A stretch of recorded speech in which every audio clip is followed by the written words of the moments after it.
పోషకాహార లోపం, ఎక్కువసేపు నిలబడి ఉండడం, ఎగ్జిమా, సోరియాసిస్, మధుమేహం, థైరాయిడ్ వంటి వాటి వల్ల కూడా పాదాల పగుళ్లు ఎక్కువవుతూ ఉంటాయి.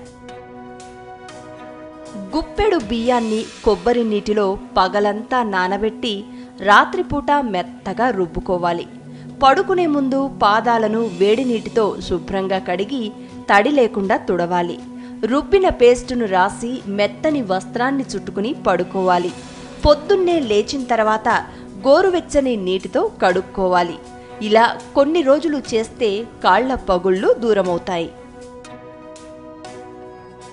ఇంట్లో వాడుకునే ఏ వంట నూనెను అయినా పాదాల పగుళ్లకు చికిత్సగా వాడుకోవచ్చు. పాదాలను సబ్బుతో శుభ్రంగా కడుక్కుని పొడి వస్త్రంతో తుడవాలి. తరువాత వంట నూనెను బాగా పట్టించి కాటన్ సాక్స్ తొడుక్కోవాలి. ఉదయం లేవగానే గోరువెచ్చటి నీటితో పాదాలు కడుక్కోవాలి. ఇలా కొన్ని రోజులు చేస్తే పాదాల పగుళ్లు పోయి నున్నగా తయారవుతాయి.